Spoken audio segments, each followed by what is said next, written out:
education training course. The theme of this lesson is slider bar synchronization. First, we create a slider bar button, and then by default, it will be in advanced slider bar mode. You can check the attributes of this slider bar on the right. We have two modes for this slider bar function: basic slider bar and advanced slider bar. As of now, only basic slider bar functions support synchronization. So, for this example, we'll use basic slider bar function. Next, the Set Sync Condition button will appear below. Then, we will create a variable to synchronize with it.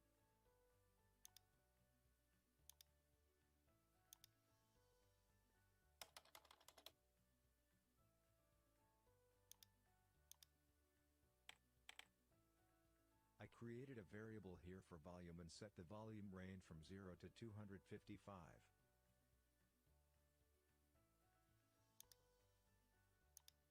Then I return to the slider bar, and set the synchronization conditions.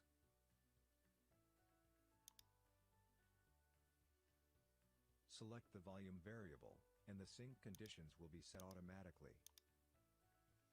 Here, we can see the range of this variable is 0 to 255, but we have no way to change it, because we have decided the range of value when we make the variable. Click Save to complete the setting. Next, we see the properties on the right side. We can see that the value of the slider bar is from 0 to 255. And then, there are 11 levels in the middle. It means that it will automatically assign 0 to 255 value into 11 levels. Of course, we can make it more precise by assigning every value to a single level. So, we enter 256 here. Another feature we can use here is to set the value of the scroll bar. We use set variable function for this. And then, click the variable. Here we can give this variable a value. But we want to add the value of this variable into the slider bar. So, we click on the small icon on the left. You will see slider value option. By using this option, when the user slides the scroll bar, the value represented by this slider bar will be passed back to the variable. This will allow the slider bar to be synced with that variable. This is all the content of this lesson. Thank you for watching. See you in the next lesson.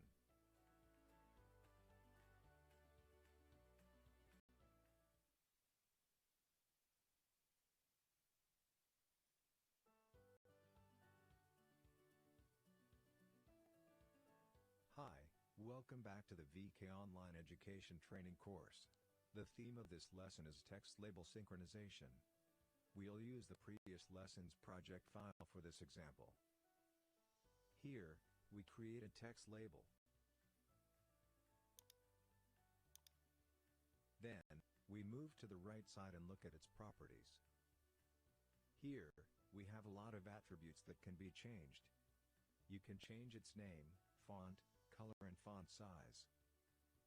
Of course, you can also set the border. To do this, check the border options. Then, we can set the color of the border and its thickness. This way, our text label has a border. Then, move to the bottom part to set synchronization conditions. Here, we can choose a variable to be synchronized with this text label. We choose the variable volume. After setting it this way, the volume value will appear on this text label. We then save the setting. So, the value of this variable changes when the scroll bar moves. And this value will be displayed directly on this text label. In addition, we want to introduce another feature. First, we copy this text label. I press Ctrl and C. Then, press Ctrl and V. I'm making an identical text label.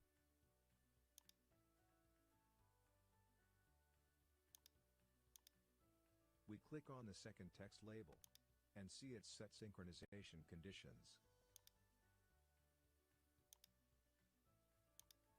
The second function we will talk about here is, our variable ranges from 0 to 255, but if we want to see it as a percentage, we need to use another option. There are two options here, one is called raw data, and the other is called percentage. If I want to see the original value just like the setting, we just used raw data, the number you see is between 0 to 255. If we choose this percentage option, the system will automatically convert to a percentage based on your variable range. We click on this option and press save. This way, you will see the text label on the left is between 0 to 255, and the right label will help you convert it to percentage. Next, let's look at the actual operation situation here. The initial value is 0. Then, we move the scroll bar.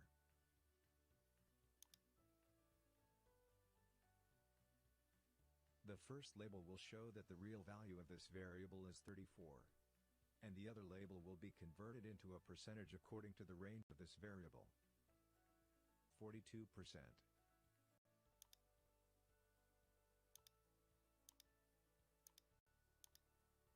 Then we pull to the right.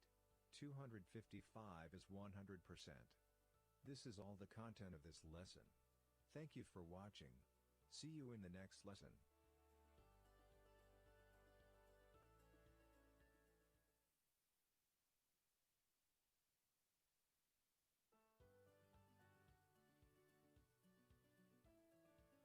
Hi, welcome back to VK Online Education Training course.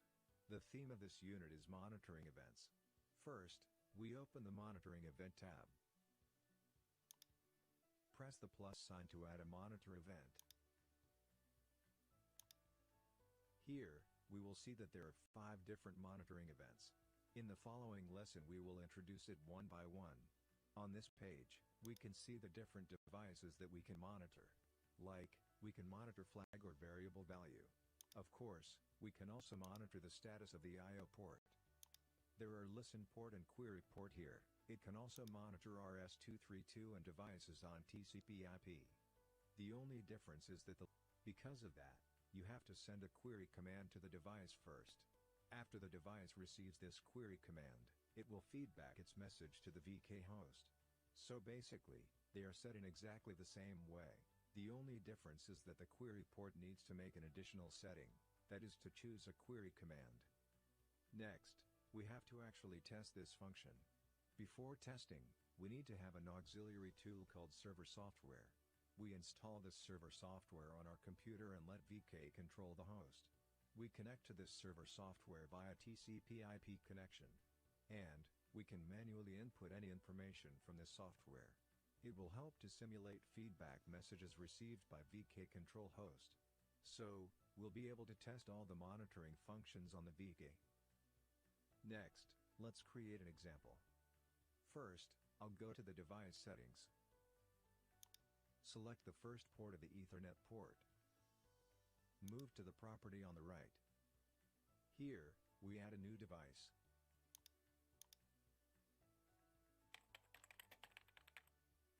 Because the software I use is called Hercules, I will call it Hercules here. Of course, there are other software that can have the same function. Here we use Hercules as an example. Then, we set all the settings below. Here, I choose TCP port. The IP part is the IP location of my own computer. I open the command prompt to view the IP location of my computer.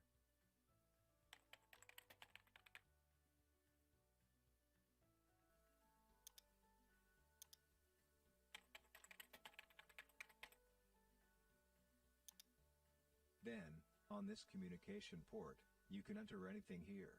However, we should not use port 80 as much as possible because it is used for HTTP port. So, we changed it to any other number. Here, I set it to 9999. After setting, click here to add a new device. This completes the setting for this connection. Next, we upload this profile to the VK control host.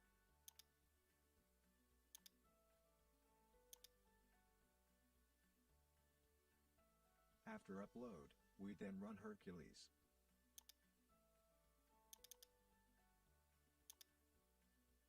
Hercules provides a lot of testing functions. For example, you can also test RS-232 and TCP client. Then, here we are using the function of TCP server. We see that our communication port is set to 9999 on the right. Next, we press the listen button to start the TCP server function. After clicking the listen button, you will see a green message on the bottom. It means that a client has been connected to this server. We can see the detail of its IP location. That's exactly the IP location of our VK control host. Next, we can enter text like this to send a feedback message, and pass it to VK control host to test the monitor function.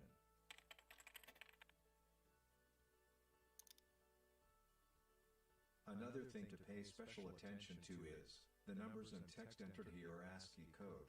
But, if you want to have hex code at the same time, you'll need to use the correct symbols on this software.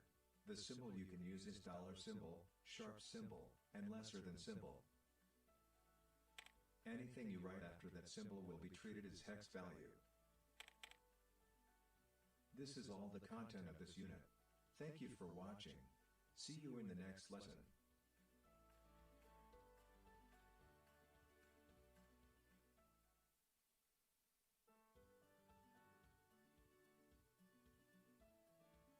Hi, welcome back to the VK Online Education Training course. The theme of this lesson is monitoring events. We will introduce listen port monitoring. In order to test this feature, we now add two labels on our page.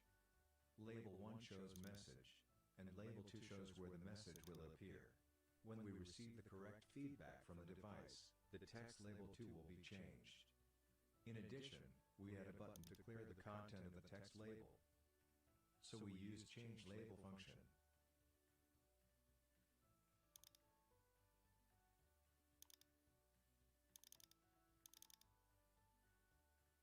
Select label 2 and keep it empty. Next, we will add monitoring events.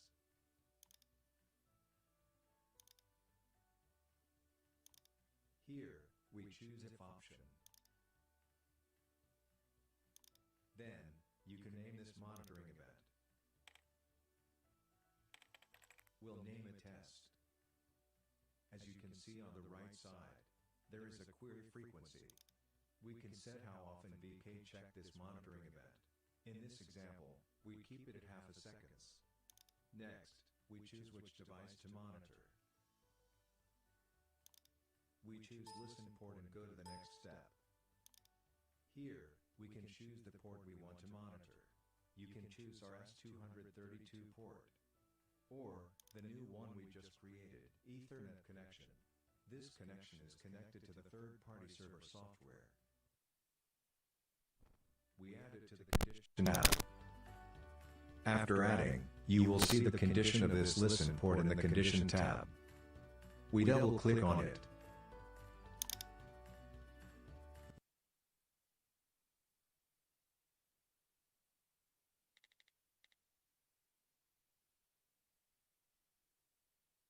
You will see one pen icon here. Click it, and here you can edit the feedback string we received.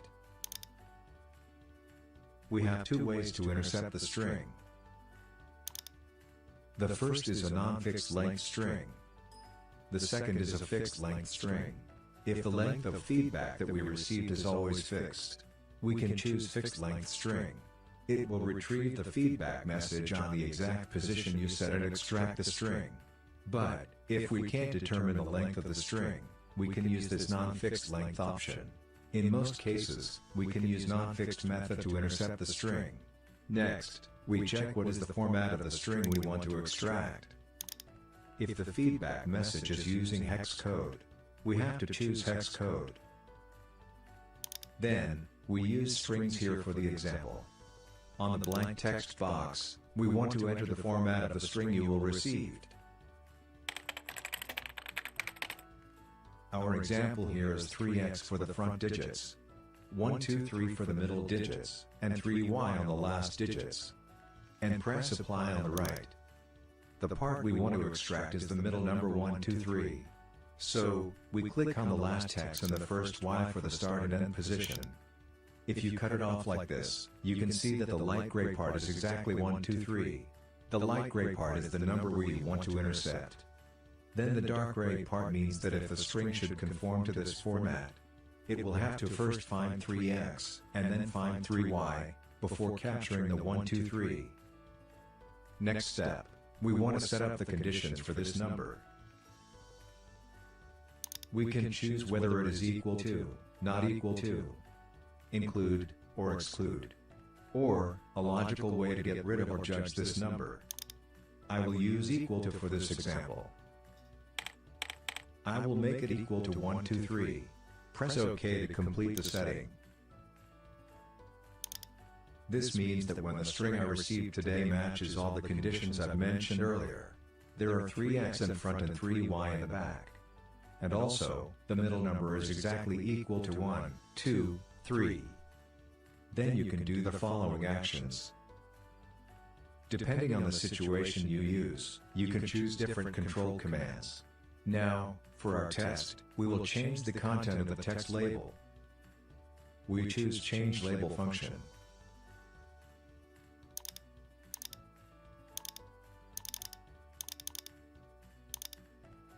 We choose Second Label on the home page.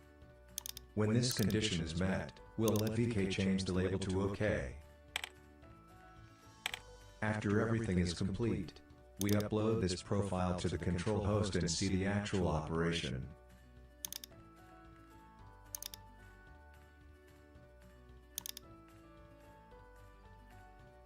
Next, we open the Windows viewer and also start the server software.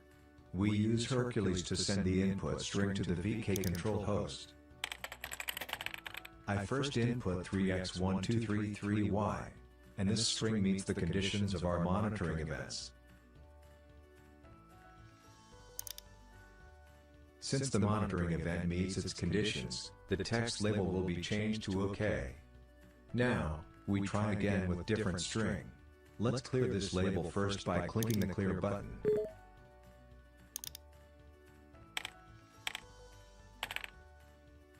I change the number to 100 here and send it again.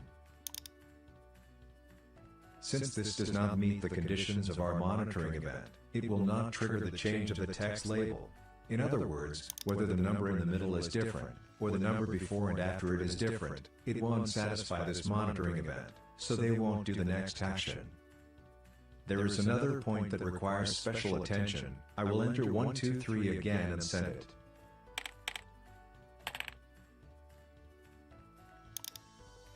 You will see the condition is met and label changed to OK. Then, we press clear and put this string again. 3x1233y. In this way, the conditions met are transmitted to the VK host. But, at this time, the monitoring event will not be triggered. It's because in our system, there is a rule in the monitoring condition. If the string we receive the second time are exactly the same as before, even if it meets the conditions for monitoring, the action will not trigger the second time. So, even if our second input is correct, VK won't do the next move. So it will only work if it has a different value first. I need to send another input again to make it work. Then, after that I will send 1, 2, 3. Now, it can trigger this monitoring event again. This is all the content of this unit. Thank you for watching. See you in the next lesson.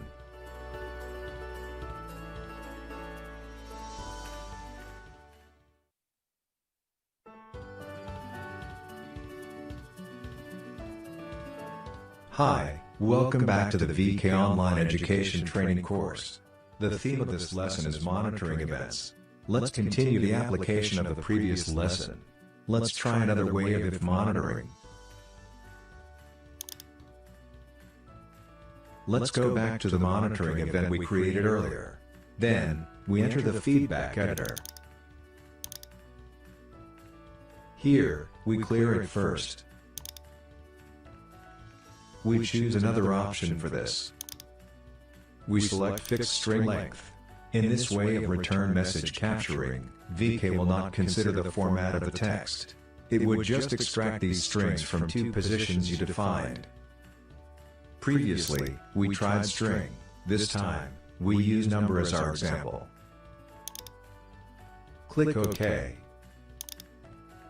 I'll type 1 2 3 4 5 6 7 8.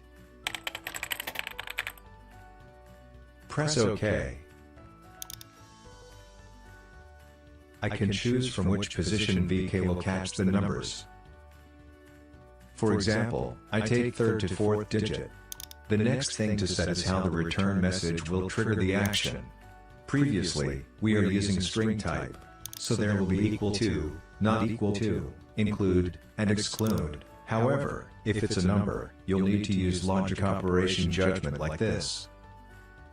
For example, we use greater than symbol. As long as the captured value is greater than 50, it will trigger the action you selected. We press OK to proceed. Next, we use the same action for this monitoring event, and upload it to the VK controller. After everything is complete, we upload this profile to the control host and see the actual operation. Next, we open the Windows viewer and also start the server software. Then, let's test it and see. If I type 60 here on the third and fourth position, VK doesn't care what is the format of the text we send. It will check the third and fourth digit. As long as the number is greater than 50, it will treat the monitoring condition as correct and trigger the action. As you can see, the label is changed to OK. This is all the content of this unit. Thank you for watching. See you in the next lesson.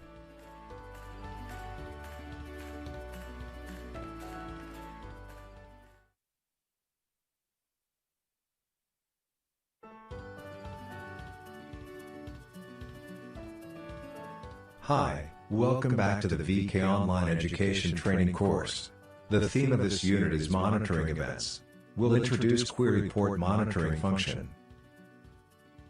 Let's start with the example of the last lesson and open the monitoring event.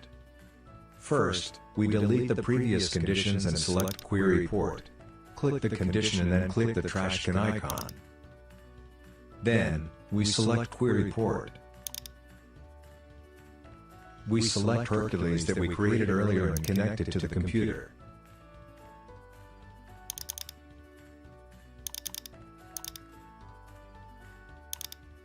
Here, we see the first parameter where we can enter the query command by ourselves. You can also use the icon on the left. Select the query command from any driver. Next, we make an example. We type A10 into the box. The second parameter, receive time, means that the VK control host will wait for 0.3 seconds to receive feedback from the device.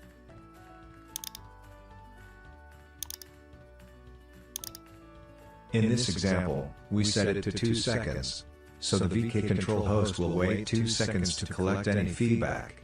You might want to pay special attention here. You need to adjust accordingly for each device, since it might have different specification.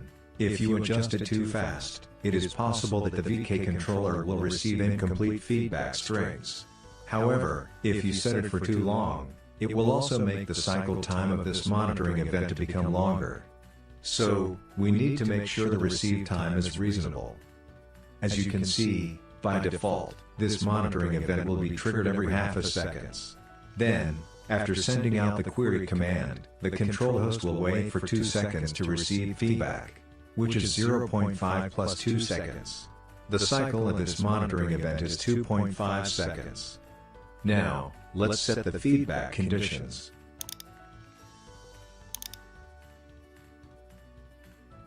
We choose a non-fixed length string for this example. In the type section, we changed it to hex code.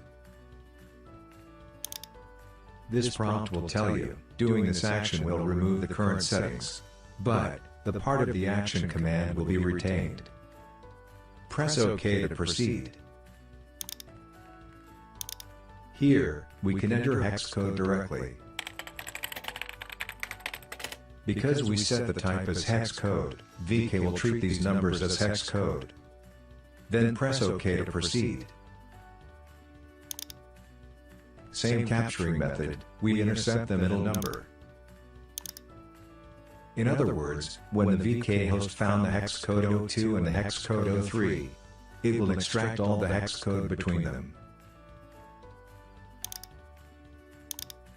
There is also a way to logically judge whether it is equal or not. Here, we make him equal to 31, 32 and 33. Press OK to proceed. This completes the setting. Next, we will upload the profile to the VK controller. We will see that our server software Hercules keeps receiving a 10 string. This string is the query command sent from the VK controller. You can see that we will receive it once every 2.5 seconds.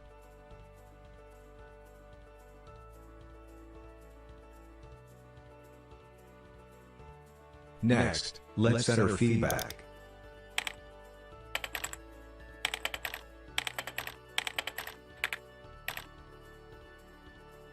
Pay attention here. We can make this software send hex code output. เป็นชีวิตประจำวันของอาจารย์และนักเรียนนักศึกษาเป็นอย่างนั้นถึงเวลาที่จะต้องพัฒนาเนื้อหาการสอนให้ดีขึ้นไปอีกขั้นด้วยการสอนภาพจากกล้องสองตัว Visualizer กับกล้องที่ถ่ายอาจารย์เพื่อแสดงสิ่งที่กำลังสาธิตในมุมมองที่ให้รายละเอียดมากขึ้นแต่บางท่านอาจจะสงสัยว่าจะเริ่มต้นอย่างไรวันนี้เรามีอุปกรณ์สแกนวิดีโอมาแนะนำค่ะ UG Headset 2P คือ HDMI USB Capture Box ที่รองรับ HDMI เข้ามาได้2แหล่งพร้อมกันแสดงภาพได้ทั้งแบบเต็มจอ PIP POP และ Side by Side ซึ่งควบคุมได้จากรีโมทโดยเราสามารถใช้ได้ทั้งกล้องมือถือเว็บแคมหรือถ้าใครอยากได้ภาพที่คมชัดมุมมองกว้างขึ้นก็ใช้เป็นกล้อง DSLR หรือกล้อง Compact ได้เลยค่ะUG Headset 2P สามารถใช้งานร่วมกับซอฟต์แวร์วิดีโอคอนเฟอเรนซ์ได้หลากหลายไม่ว่าจะเป็น Microsoft Teams Zoom Google Hangout Cisco WebEx หรือ Skype โดยสิ่งที่เราจะได้เพิ่มขึ้นมาคือนักเรียนสามารถเห็นหน้าของอาจารย์ไปพร้อมๆกับเอกสารการสอนหรือสิ่งที่กำลังสอนอุปกรณ์ที่ตั้งค่าอย่างเชื่อมต่อสายก็สามารถใช้งานได้ทันทีเห็นฟีเจอร์แบบนี้แล้วทำให้นักเรียนและอาจารย์ไม่ว่าจะอยู่ที่ไหนก็สามารถเรียนและสอนออนไลน์ได้ทุกที่รุ่นนี้เพิ่งออกมาใหม่ล่าสุดเลยนะคะสินค้าราคาถูกสำหรับอาจารย์ที่สนใจสามารถติดต่อสอบถามเข้าไปได้ที่บริษัทมาโครแคร์เบอร์โทร02-459-24 หรือ Line @macocare ได้เลยค่ะ We can judge its condition. For this example, we'll choose dry contact input. The prompt will remove all previous devices action. Press OK to proceed. Let's go back to the design interface. In the same way as previous lesson, we start monitoring events. We click Library button and go to Monitoring Events tab. Then, you can see I/O input option will appear here. We click it and select the dry contact. And you will see that it has two modes. Open and close. Open means that the line doesn't have any current passing through. Close is when it has a current passing through. So we'll choose to monitor closed state for this example. And set the action here. We change the text of the label to close. This completes the setting. Then we upload the profile to the VK controller.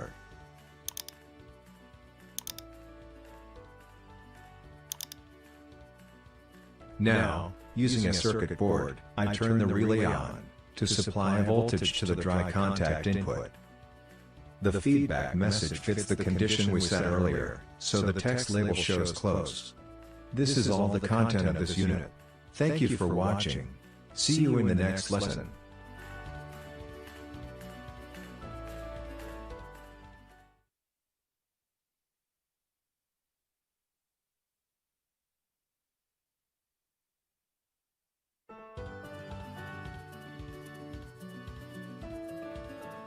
Hi, welcome back to the VK Online Education Training course. The theme of this lesson is monitoring events. For this lesson, we choose VDC input instead of dry contact. These two monitoring events are set in the same way. The difference is only on how they work. Dry contact is open and close.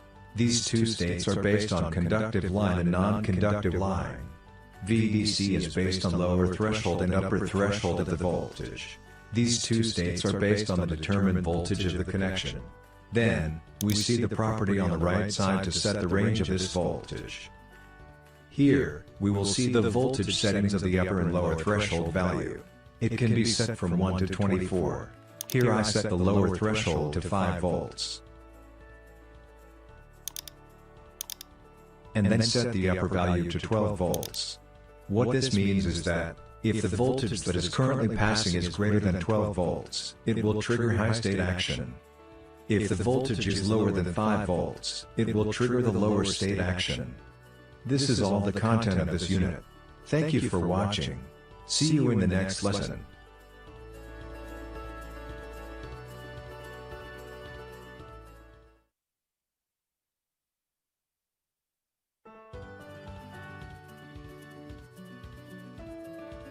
Hi, welcome back to the VK Online Education Training course. The theme of this lesson is monitoring events. We'll introduce flag and variable monitoring events. First we build some variable that we'll use for this example. I create two flags here, I named it F1 and F2, and then set the range of value from 0 to 10. In addition, I will also create two variables for this example. I'll name those variables, V1 and V2. The variable's range of value will be between 0 to 100. Then, we want to monitor all the flag and variable that we have created. Here, we can select flag. The flag you want to monitor will appear here. For example, I will choose F1 flag. Here you can set the monitoring conditions. There is a comparison operators here that we can select. We'll choose greater comparison operator. When F1 is greater than 5, it will trigger the following action that you can set. The application of flag is relatively simple. Next, let's take a look at the variables monitoring and delete this flag monitoring event first. Now we select variable. Choose V1 variable. There are also the same comparison operators here. I will choose equal for this example. And you can choose any number that you want the variable to match. You can choose 8 for example. But, the variable monitoring has another special function. We can click the small icon next to it. There is an option of variable here. Once we choose it, we'll see that there is a drop-down menu here. It will list all the variable that we have made before. We choose V2 here. In other words, the variable can be compared with another variable. So, when variable V1 is equal to variable V2, it will trigger the following action. Then, our action here is to show if the variable is matching, by changing the text label using change label command. Next, we will test this monitoring events. We create these 4 buttons and 2 text boxes on our page beforehand. This box will show the value of V1 variables, and this box will show the value of V2 variables. We also create 4 buttons that will increase and decrease the value of V1 and V2. This button will increase V1 value. This button will decrease V1 value. This button will increase V2 value. This button will decrease V2 value. We use those buttons to control the value of V1 and V2. It is easy to test the condition when V1 is equal to V2. Then, we upload the profile to the VK controller to test it. By default, the variable will start at 0.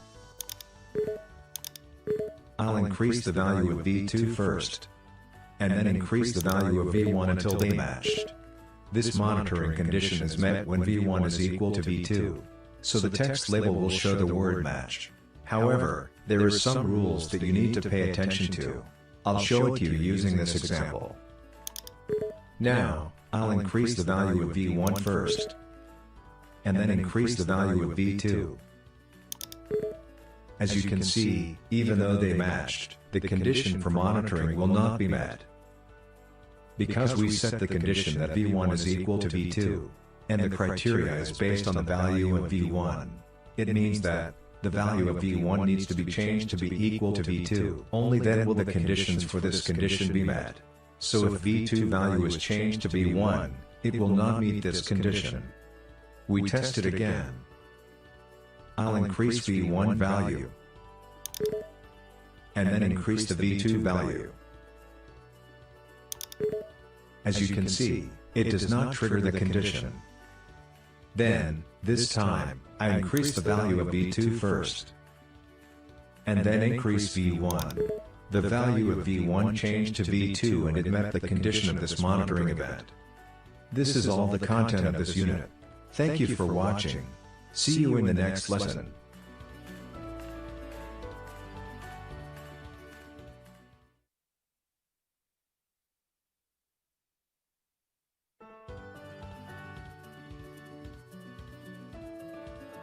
Hi, welcome back to the VK Online Education Training course.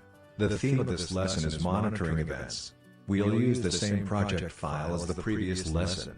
On this lesson, we'll show you how to match variables v1 or v2, no matter which variables changes first.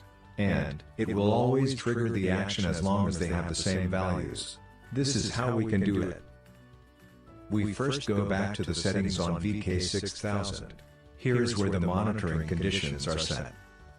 We can set multiple conditions here. On this drop-down menu here, there are two options. One is that all conditions needs to be met, and the second is that any of the conditions is met. As the name implies, when choosing all, it needs to satisfy all the condition we specify to trigger the action. On the other hand, for the any condition option, it only needs to satisfy one of any condition we specify to trigger the action. So, by choosing this option, we can trigger any of the condition as long as v1 is equal to v2. We add another condition here. Select the variable. At this time, we choose v2 and set it to be equal to v1 variable.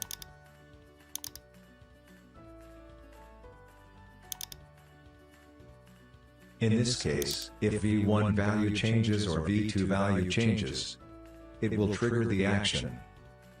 Next, let's look at the actual operation. First we increase the value of the v2 and then value of v1.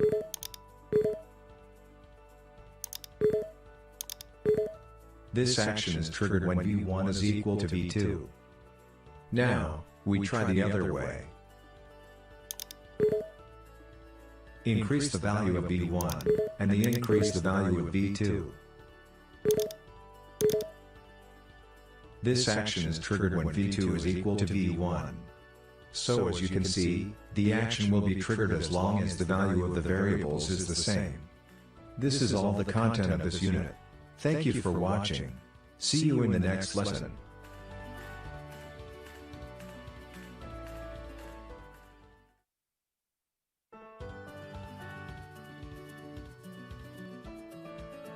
Hi, welcome back to the VK Online Education Training course. The theme of this lesson is monitoring events. We'll introduce monitoring events using switch function. The monitoring events we have mentioned earlier have been used to judge a single condition or event. But, if the feedback message that we captured has multiple conditions at the same time, we will need to use switch function. First of all, we create a monitoring event. Then we change the type to switch type. Most of the settings of the switch are actually the same as the if monitoring function. Here, we can set the name. And here, is the setting of the query frequency. Switch type function only support listen to port and query port monitoring function. For query port function, you can see that all the settings here is the same. We need to assign a command to this monitoring function that will be sent periodically to the device. We also need to select receive time, and manage capturing condition. In this example, we can use a simple listen feedback monitor. First, select Hercules as the device. Next, let's set the conditions for feedback message monitoring. This setting method is also if monitoring function. We use a non-fixed length string here, and then set a string. Here, we will set its rules. Here, we will check a feedback from a device that will send us its input value. \r represents carriage return function. In VK6000, we can use / to represent some additional functions such as carriage return and line feed. If you are using hexadecimal value, you can use 0D instead, to send carriage return function. Press apply to proceed. For this return message, we want to capture what kind of input the device is using. So, we want to intercept the string value after the equal symbol, and before the / symbol.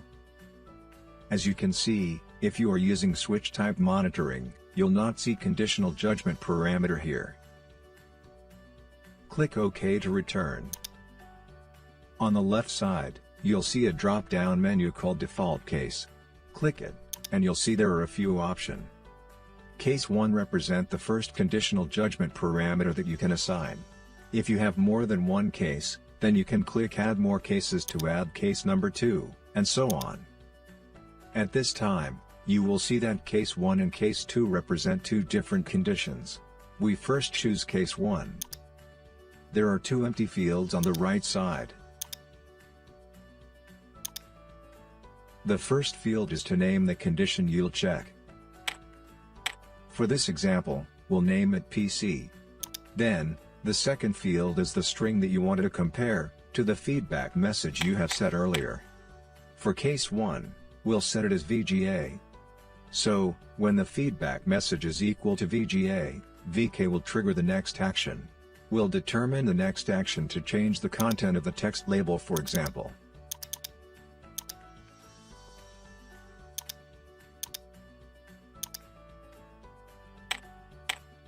It will change the text label to VGA. After we've finished setting case 1, we go to case 2. We assign a name for this case 2. For example, we name it BD or Blu-ray player. Its input source is HDMI, so we write HDMI here. Then, we change the text label. We select label 2 here.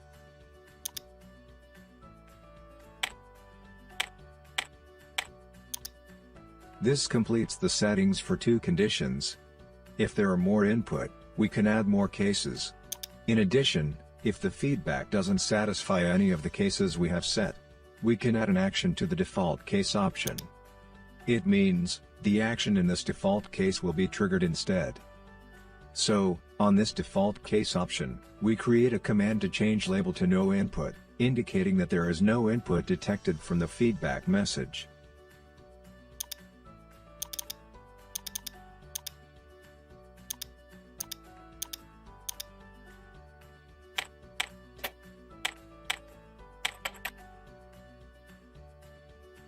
Then we upload this profile to the VK to test it. We'll use Hercules again for this example. Let's send a command first to see if it can work. The first condition was met, so the text label was changed to VGA. Please kindly note that the monitoring function is case sensitive. We write VGA in uppercase on our monitoring function earlier. That's why we also write it in capital here. As you can see that we also write HDMI in capital. That's why, We also write HDMI in capital and send it to the VK.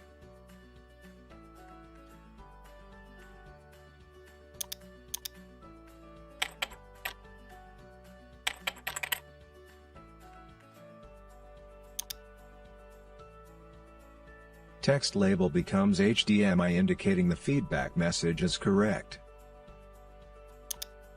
In the end, if neither of these two cases meet the conditions, it will use the default case. For example, I send a feedback message that we haven't defined earlier on monitoring function. Since it doesn't belong to either case 1 or case 2, the text label will show no input. This is all the content of this unit. Thank you for watching. See you in the next lesson.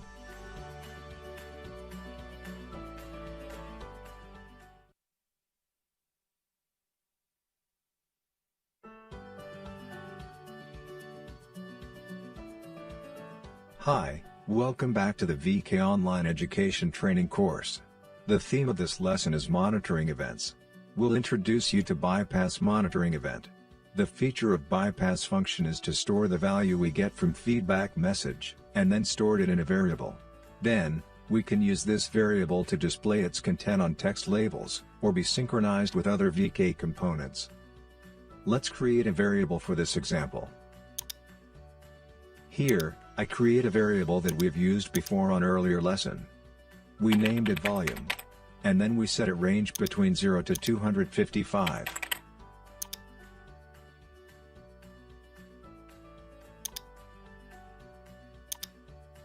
And then, I set this variable and the text label to be synchronized. The purpose is to pass the feedback message to this text label and display its current value on this text label. We choose this variable volume here. Then we press OK to proceed. Next, let's build a bypass monitoring event.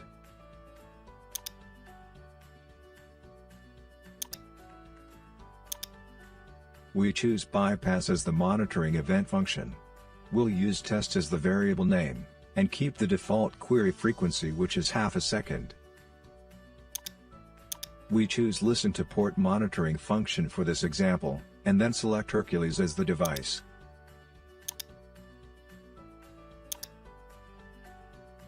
Please note that bypass only supports numbers. So, it can only support decimal and hexadecimal. Next, we type the volume command here. We want to capture the feedback after we send this command. Click Apply to proceed. Here, we make sure it will only capture the numbers. Click OK to continue. Now, we use setVariable command to store this feedback message. We choose volume variable here. And then, we need to click the small icon and choose bypass value. It means that the value captured by this monitoring event will be stored into this variable. This completes the setting for this example. The volume value will be synchronized on this text label. We use Hercules to test this example. We send a value that can be captured by the VK. We send 100 value to the VK. As you can see, VK captured this message correctly and show it on the text. This variable will synchronize this value on this text label. We try again. Now, the applied value is 255.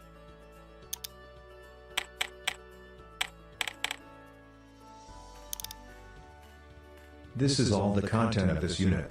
Thank you for watching. See you in the next lesson.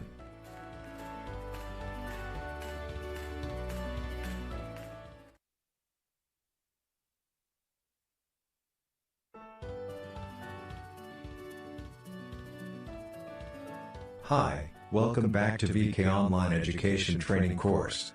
The theme of this lesson is while loop monitoring event. First, we open the monitor event tab. In the type section, you'll see that we have a while loop option. Select it, and you'll see that this monitor event is similar with the others. You can enter the name of the event here. And here, you can change the query frequency of this monitor event. while a loop means that it is a loop that will continue to execute forever. When I set this query frequency to 1 second, it will execute the action underneath it every second. If we set it to 2 seconds, then it will execute the action every 2 seconds. After the VK host is started, it will continue to execute forever. For this example, we add a relay action here. We choose toggle relay. In other words, every 2 seconds relay on port 1 will toggle between on and off. This is repeated continuously. This is all the content of this unit. Thank you for watching. See you in the next lesson.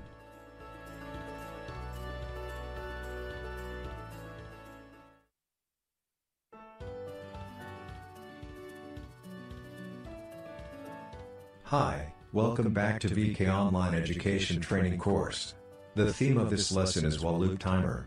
We introduced the characteristics of while loop in the last lesson. Now, we want to use the same monitoring event and make a timer for it. We'll create a countdown timer for this monitor event. First, we prepare these components on our page. Prepare 2 text labels first on the top and bottom. The first text label is used to display the countdown timer, or how much time we still have. The label below is used to display timeout message when the time is up. Then, prepare 3 buttons here to set the timer, 3 seconds, 5 seconds, and 10 seconds button. The other 2 buttons below it are used to control the start and stop of the timer. We said in earlier lesson that while loop will continue to execute endlessly. So, we have to prepare another mechanism to control when it will start and stop. Next, let's create a variable. This variable is used to show the time. We create this variable, and name it time. And then, we create the range of value between 0 to 1000 seconds. In order for it to be displayed, we must synchronize it with text label.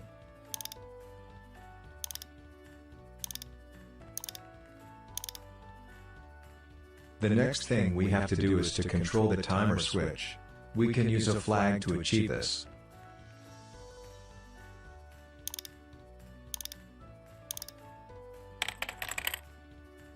Here, we created a flag named switch. Because it is used to control switch, we can just set it to on or off. In other words, the timer will start when it is set to on, and stop when it is set to off. So, the default value will be off. And then we press OK. Now, let's visit while loop function again. I create a while loop monitoring event called timer here. I set the query frequency to 1 second, because we are counting down time every second. The next thing we have to do is when the flag switch is on, it will start to decrease the time variable by 1 every second. So, I use the condition flag if to make this work. The if condition inside of it will trigger when the flag is on.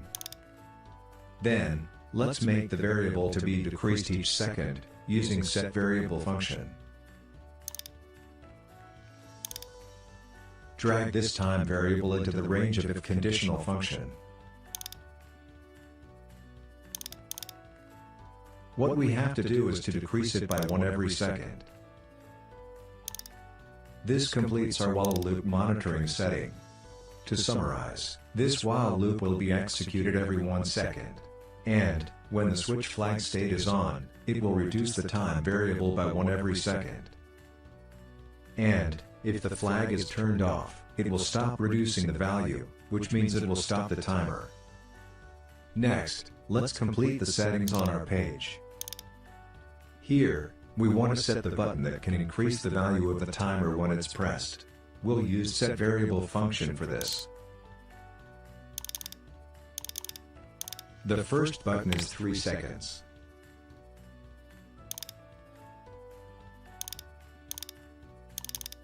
The second is 5 seconds. The last one is 10 seconds. We can set these 3 buttons into a radio group.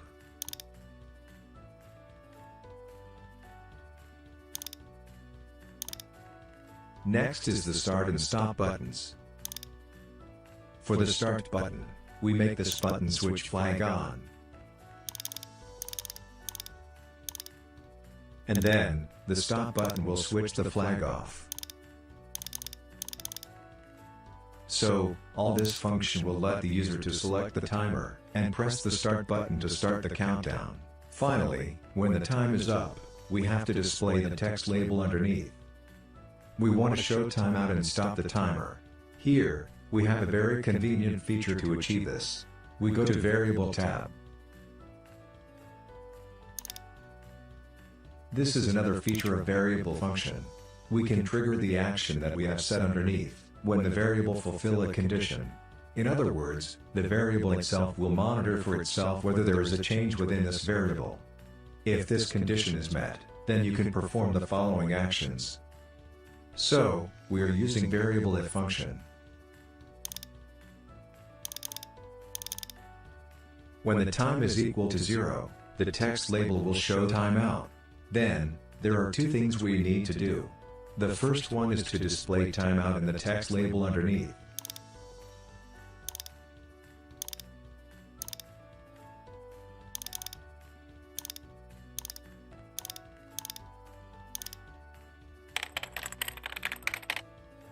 The second one is to make the timer stop.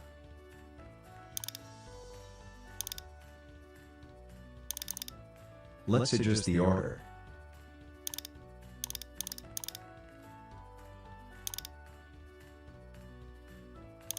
When time is up, let the text label show timeout first.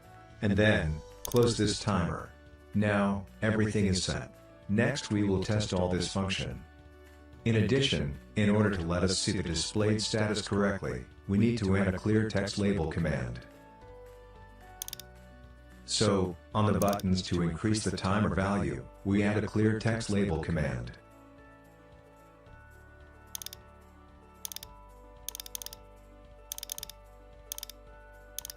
The empty part is to keep the text blank.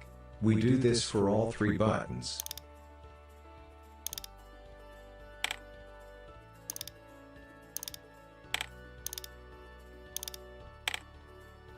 This is to let us know clearly when the timeout event is triggered. Now, let's actually test it.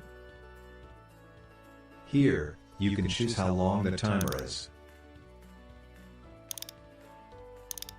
We choose 5 seconds. Then, press start to begin the countdown.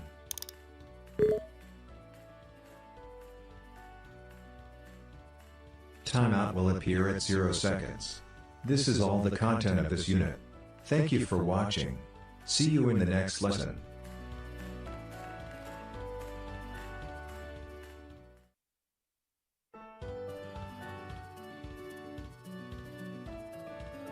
Hi, welcome back to VK Online Education Training Course. The theme of this lesson is monitoring events. We'll introduce VK Server Monitoring function.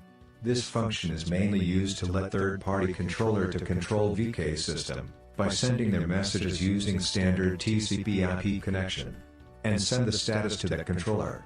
Of course, it can also be used to be integrated with third-party software.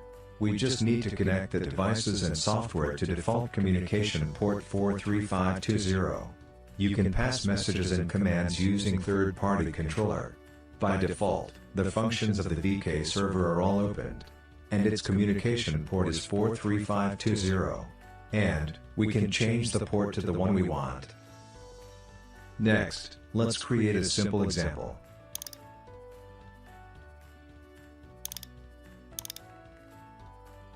Here, I first create a variable number to store a value from a third-party controller. We want to store a number value sent from that controller.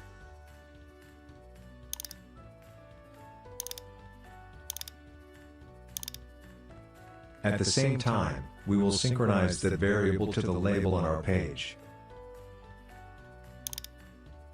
Then, we go to the Monitor Event tab. Because we want to store variables, we choose Bypass as the monitoring function here. Next, we choose TCP server as the function of this VK server. Since it is a server role, it can only support listen port function, it can't support query function.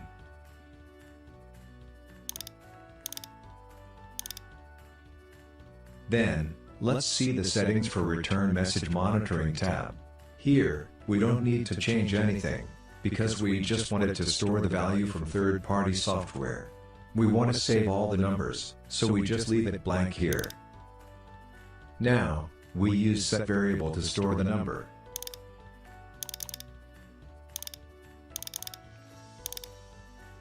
We use bypass value option. In addition, VK Server has another feature.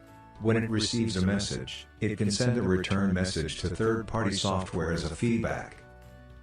Here, we click on VK2100 controller. We will see a function of TCP feedback raw.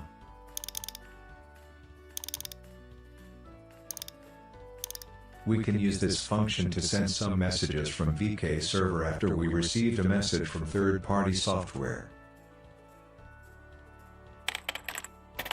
I type VK OK as a return message. Now, setup is complete. Let's look at the actual operation status. Enter the IP of the VK controller here. We are using default communication port 43520 and connect to it. Then, let's start to send the string to the VK host. The first one is 123. You will see that the number of the text label becomes 123.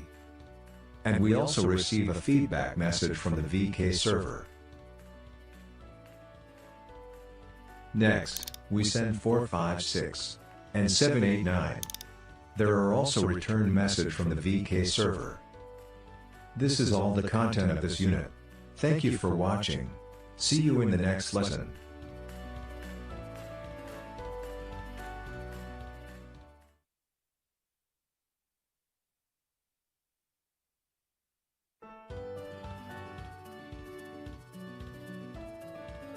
Hi, welcome back to the VK Online Education Training course. The theme of this unit is Advanced SSH Instruction. In the previous lesson, we have already used some basic instructions and applications of SSH. Next, we want to introduce some commonly used advanced commands. The first one is client command. This command can be used to show connected client information. It will show the client connected to VK2100 and show its connection status. The second command is TCP client command. This command will show how many TCP clients are currently connected to the VK server. The upper limit here is 25 clients. The next command is status.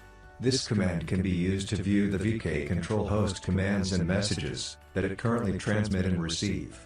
We can use this function to confirm whether the received message is correct. But, by default, the monitor event is disabled, so we must first use monitor message command to enable it.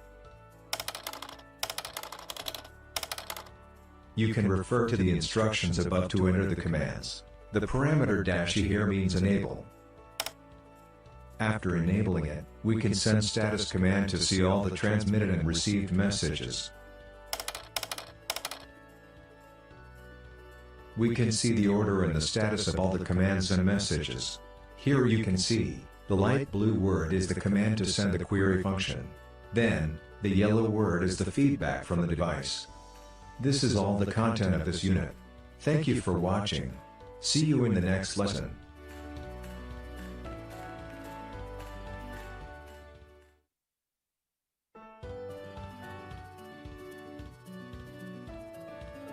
Hi, welcome back to the VK Online Education Training course. The theme of this unit is Database Generator. This function mainly used to store all the driver for our devices that can be controlled using VK2100. We can also use this function to create a custom driver for our devices. We show this feature from the toolbar above. Here, you will see the Database Generator, and click on it to open.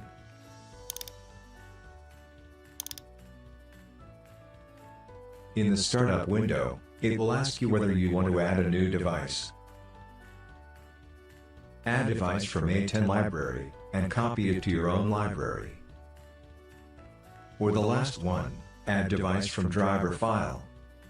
We can export our own driver that we have created as a VKD file. You can share this file with others. If you receive this file, you can use these third option to import the driver in this VKD file to your own library. Let's begin by adding a device from A10 library. Here, you can search by category. You can also directly enter keywords to search for the driver you want. We use VP2730 as an example.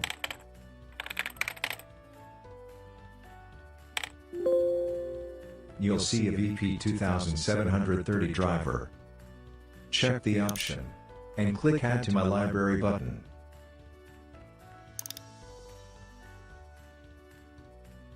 After finished, you will see this VP2730 driver in my library.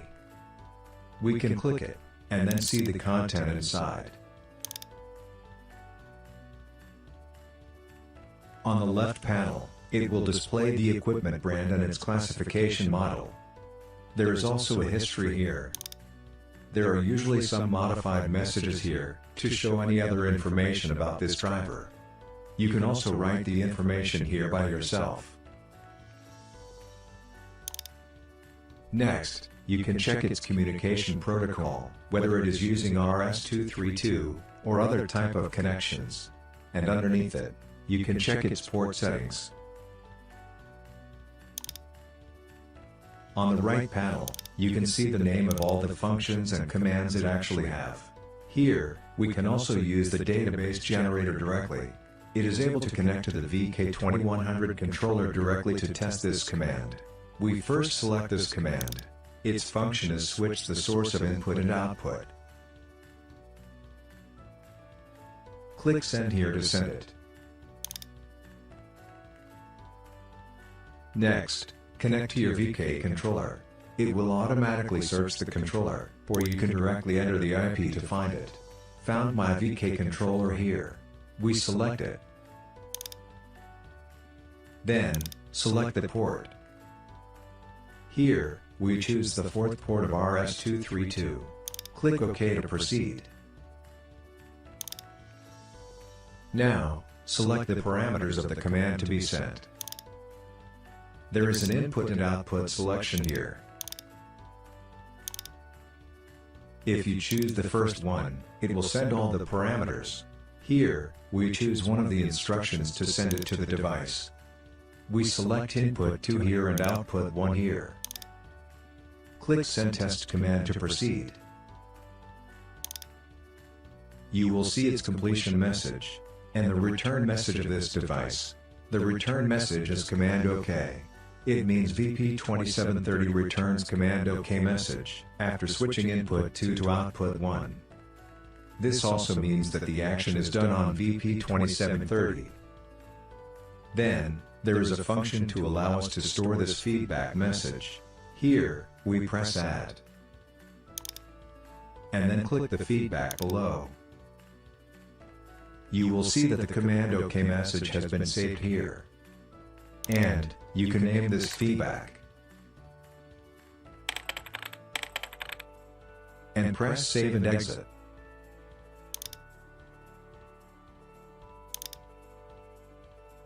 At this time, you will see that your feedback is stored in this command. If you want to modify it, you can double-click here.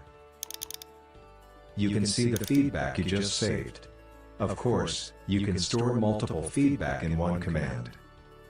This is all the content of this unit. Thank you for watching. See you in the next lesson.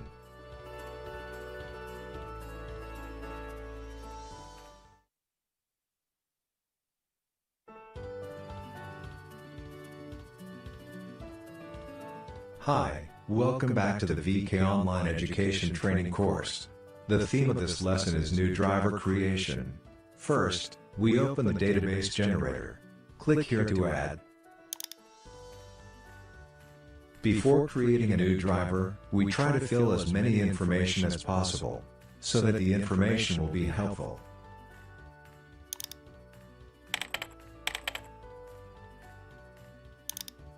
Here, we choose Video Matrix Switch.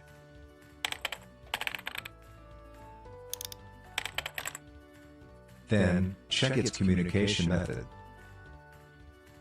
For this device, we check the serial port connection. And then, the settings page for its baud rate will appear below. If there are more than 2 communication methods in a driver, you can add more by ticking additional communication type. Then you will see the tabs on the right panel. We can switch from here, whether we want to create a command for serial or Ethernet. Here, when we click Ethernet, we will see on the left panel, all the Ethernet communication method that VK support. Next, we go to the setting of control commands. Press a plus sign here to add a command.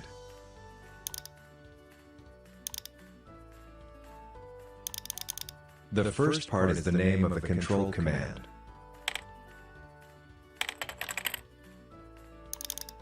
The following is the command that we actually send out to the device. Also, usually behind the commands, we will write 2 specific symbols, carriage return, and line feed. These 2 symbols are very common at the end of general control commands. We can press this symbol on the top panel, and it will automatically add carriage return and line feed command. Here, we will see a symbol called \x. It means that the value behind it represents hexadecimal value. In other words, the power on command is in ASCII code, and the 0D and 0A is in hex code. We can see the carriage return from the list of ASCII code table is listed as 0D, and line feed is 0A. This is all the content of this unit. Thank you for watching. See you in the next lesson.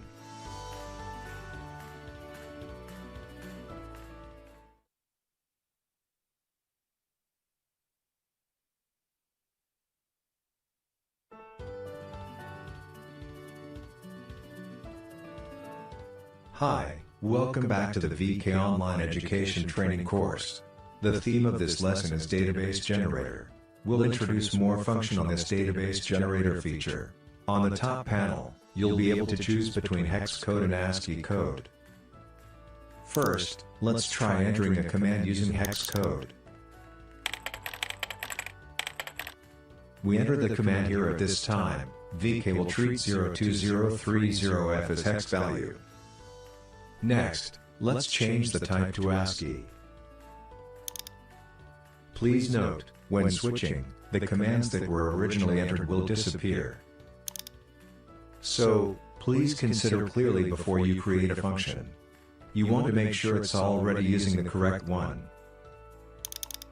In this command section, all the alphabet input here will be regarded as ASCII code. Most of device command will use either ASCII or hex. However, if there is a command that needs to use both type at the same time, you can use \x symbol instead. Any number behind this symbol will be treated as hexadecimal value. In other words, this power string is in ASCII, while 03 behind \x is regarded as hexadecimal. This function is suitable for mixed control instruction. This is all the content of this unit. Thank you for watching. See you in the next lesson.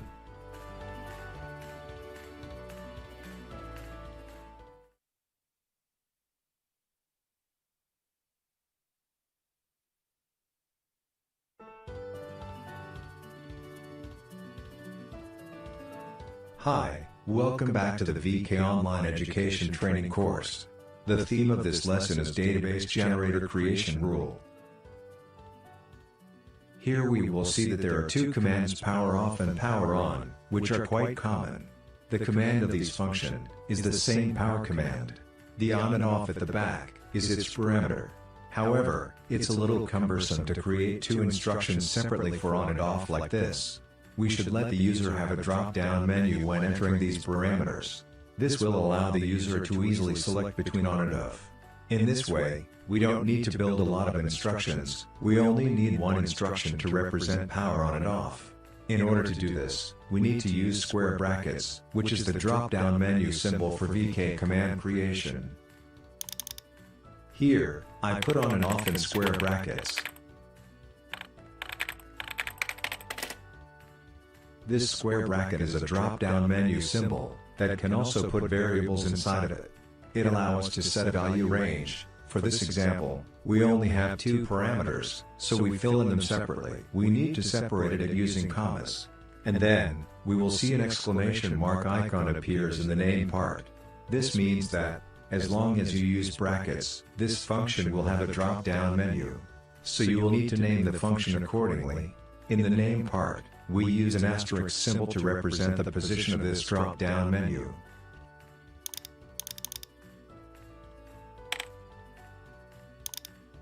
Here, we right switch and type asterisk symbol to represent this drop-down menu. Please be aware of this, as long as there is a square bracket, the name part needs to have an asterisk symbol. This function is to let the user know where is the next drop-down menu. Let's save it after we finished.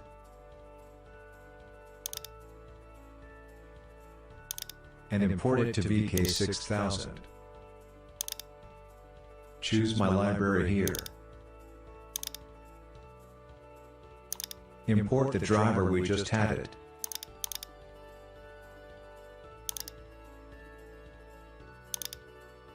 Here, I will add a button at the page, and select the driver.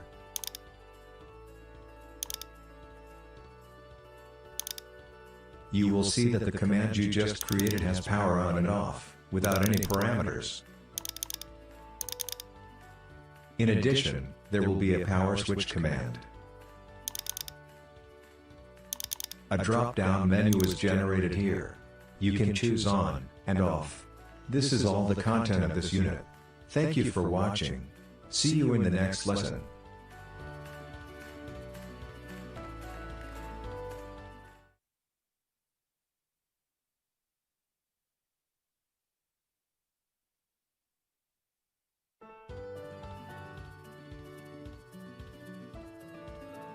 Hi, welcome back to the VK Online Education Training course.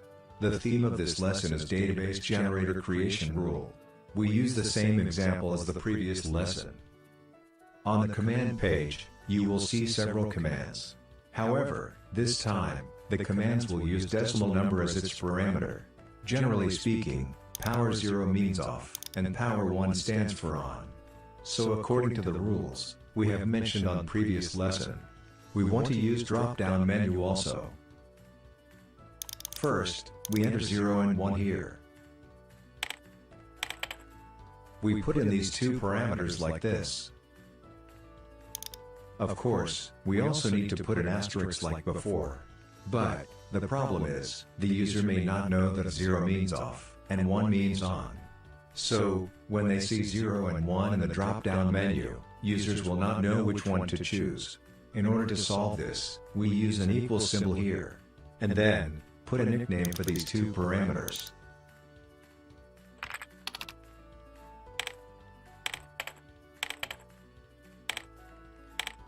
We input off equal to 0, and on equal to 1.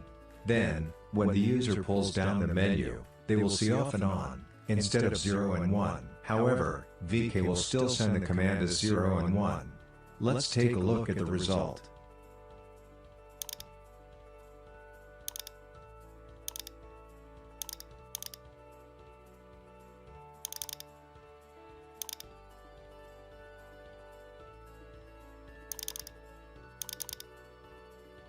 In the drop-down menu we will see 2 options, on and off. This is exactly the same as the result seen in the last unit. But the difference is, here we are giving the nickname for this parameter with the equal sign. This is all the content of this unit. Thank you for watching. See you in the next lesson.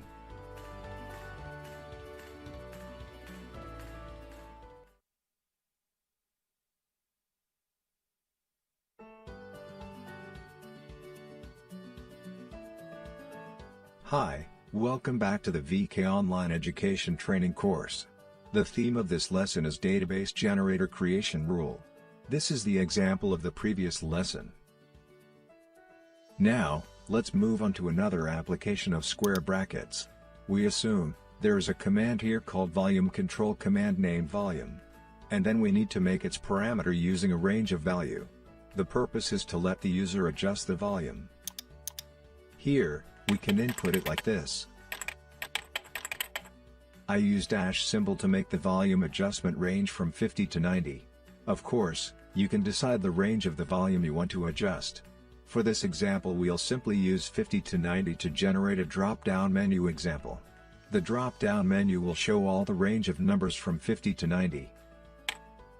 Next, let's look at the last function using parenthesis. We might need to enter a wide range of input for some commands. For example, we want to enter an IP address, or we want to let the user enter their IP address. In order to do this, we need to use the parentheses in the command here.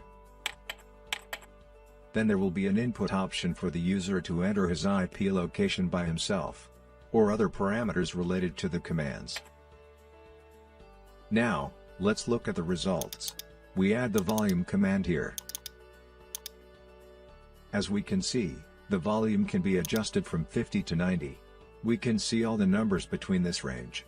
It will be generated on the drop-down menu.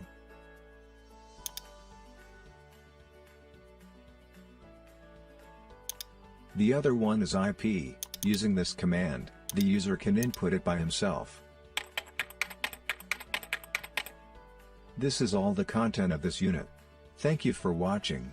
See you in the next lesson.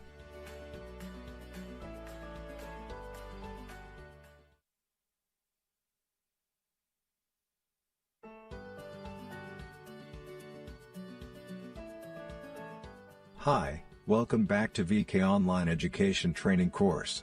The theme of this lesson is Professional Monitoring Event. We have previously introduced many types of monitor events. Normally, you can use the components of VK to set the conditions feedback monitoring. However, in professional mode, we are using a scripting language. We will use Lua script as the scripting language.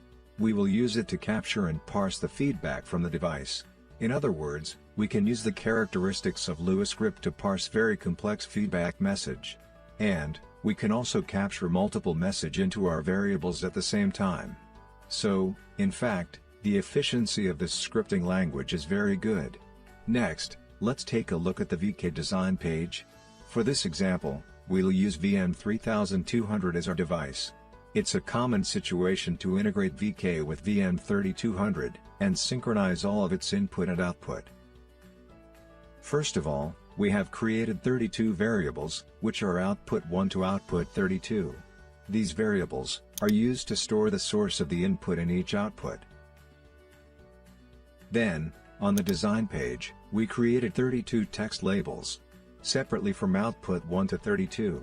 We'll sync the state of VM3200 input-output into these tags. This way, we can read the numbers on these labels. We can see the status of all VM3200 input and output at once. Then, we go to the monitor event page. Here, we choose professional mode.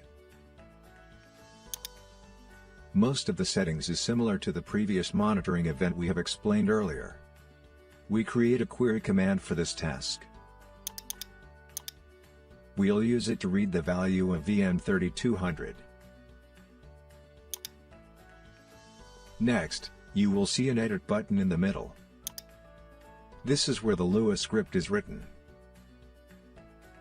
That is where set up the rules for parsing feedback parameters. When we extract the information we want, Lua script will convert the values of these variables, and pass it back to VK6000 again. We can use the set variable command in the action part below. At this time, you will see an additional option called to output. What it means is, it will change the variables stored in output 1 into Lua output 1, and so on. We are using this function to allow VK to save the value that has been parsed by Lua script back into the output variable. VK will do it for all 32 output variables. So, VK will send the value to Lua script and then take it back after processing to synchronize it with the VK components. That is the software logic flow of this professional monitoring mode. Let's check the contents in Lua script. All the syntax you see refer to the standard Lua script syntax. You can find many related grammar messages and instructions on the internet. The next few points to be introduced are the syntax that is closely related to VK6000. First we see the first line. The structure of the entire script is in a function. We define this function using parameter message. This parameter is the feedback message from VM3200. In other words, inside this function, we are dealing with the content of this parameter. Then, according to the conditions we set, we need the information in these contents. These function will first extract the message. Next, it will have to make a precaution in case no message is received from VM3200.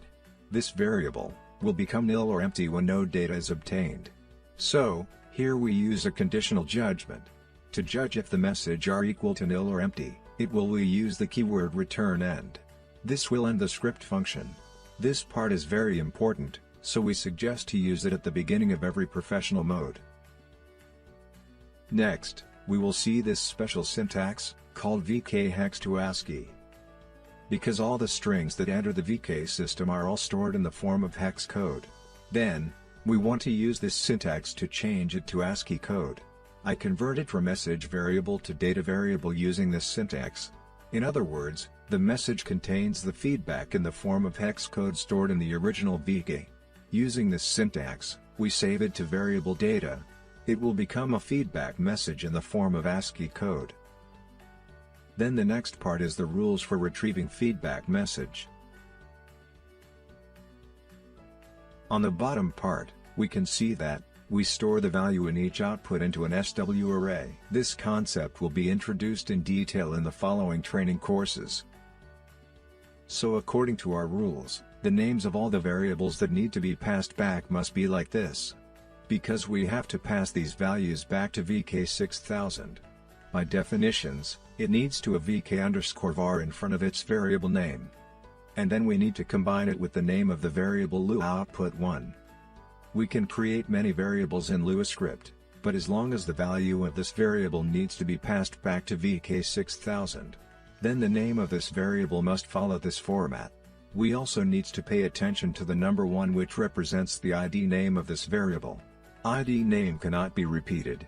So if I built 32 variables, the ID is from 1 to 32. We also need special attention on the name of the variable Lua output 1 to 32. We can't use special symbols or spaces.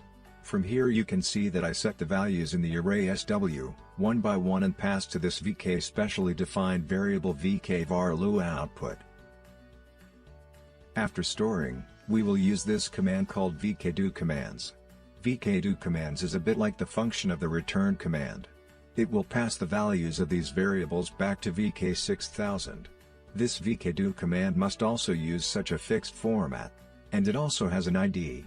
We can use multiple vkdo commands at the same time in a function, but its ID and its name cannot be the same. So, for the vkdo command, we define this name as status. You can also think of it as a triggered event. We put all 32 VK_var variables inside of it. Then, this status event will pass these 32 variables back to VK6000. You can see that there is a status in the action section. This is the event of oneDo command. And by using this, we can do any action in this event according to our needs. Of course, the most important thing is that we use setVariable. Save the value of Lua output back to VK6000 variable output 1. We can create multiple do commands according to demand.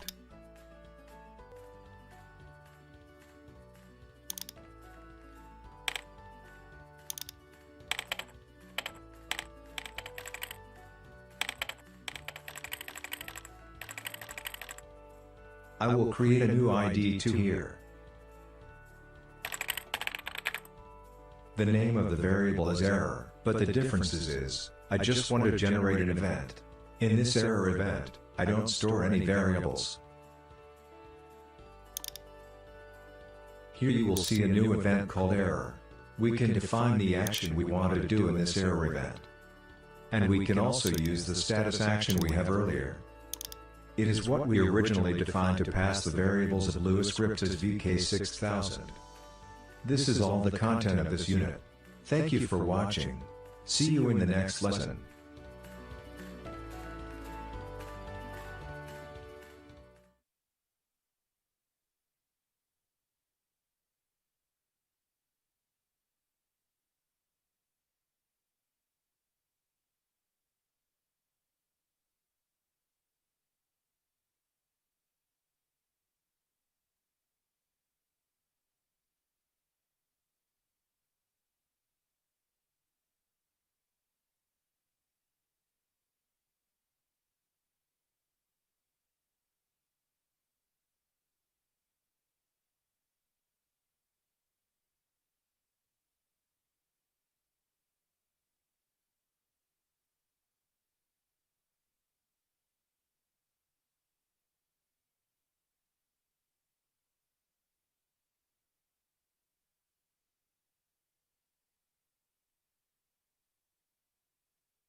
What's up, tech heads? Brian from A10 here again with the A10 UC9020 Stream Live HD. You're probably wondering, how do I set up my UC9020 Stream Live HD?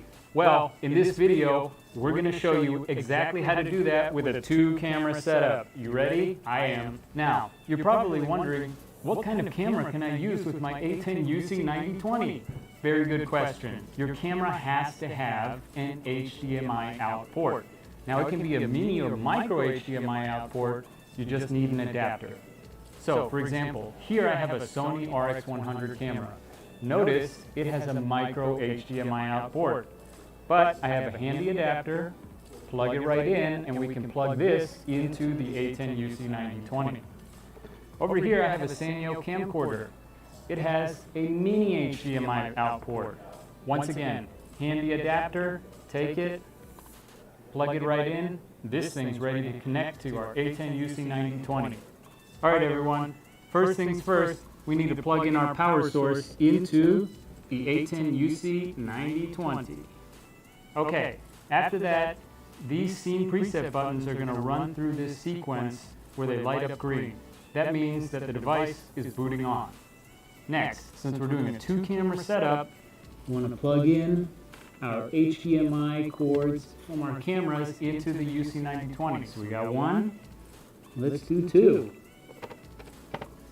All right, our cameras are plugged in. Of course, if you want to get online, you need to plug in your Ethernet cord. You can do that right there. Then come your audio connections and your microphone if you want to hear your voice. Finally, over here, if you want to monitor everything that you're doing on a larger screen, you can plug into the SRC PGM. Now, if your iPad uses the Lightning connector, you need to use a separate adapter for your USB-A cable. If you use an iPad Pro, we've included a handy USB-A to USB-C cable. The next step is to plug in your iPad to the UC9020. So let's do that. Take our iPad, put it in its little holder, connect to the link port on the side. Of course, next you're going to need to fire up your innovative UC9020 app. Let's do that now. Now, if you've already set up your settings with the device, the fastest thing is to hit Reload Project from Device. In fact, it only takes a couple seconds, and that's it, you're in. Now, let's take a closer look at the UC9020 app. First of all, you'll notice all of your scenes here. Here's your preview, and here's your program. These are your 8 different scene presets. You can edit these just to your liking. Down here, you can see whether or not you're connected with UC9020. Over here, you can check the status of your streams. Above that, you have your digital transition T-bar and auto and cut buttons, just like on the hardware. On top of that, you have your volume controls. Finally, at the top, you have your video, audio, and other settings. That's all for this video, and until next time, happy live streaming.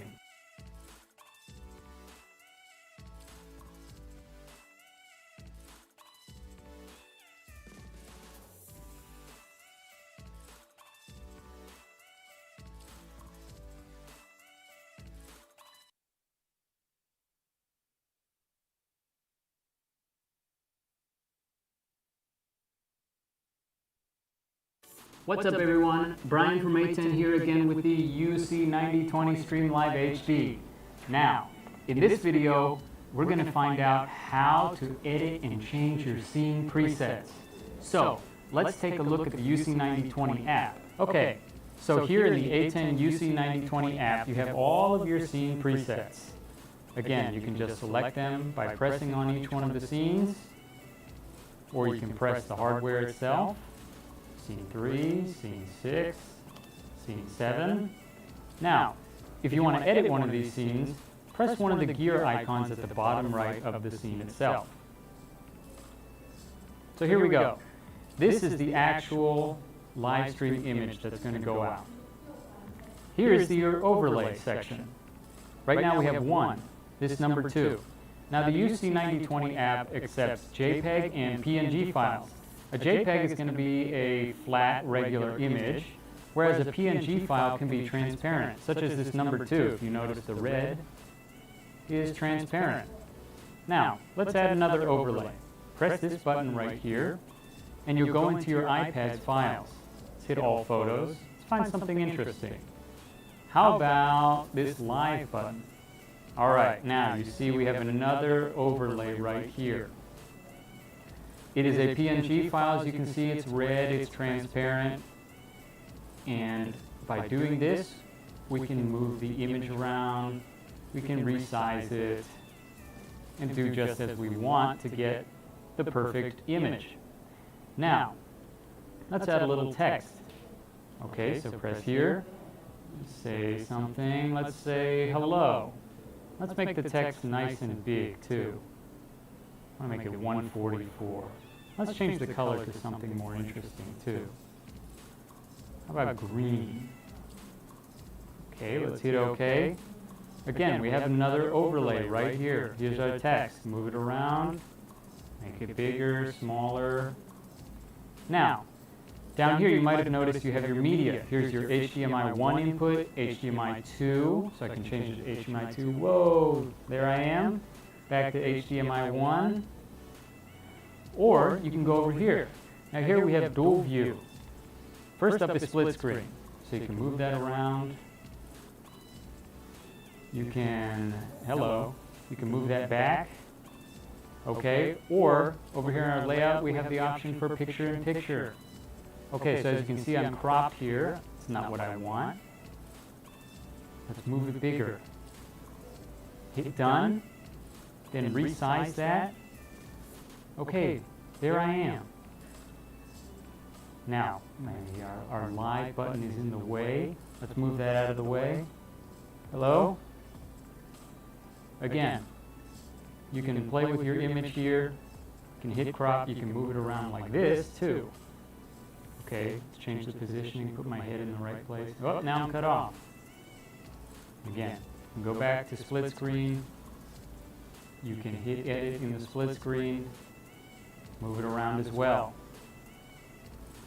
Finally, when you've decided on the settings that you want, you can hit apply or cancel down here.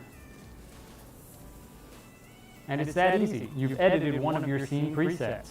Well, that's all for this video. Until next time, happy live streaming, everyone.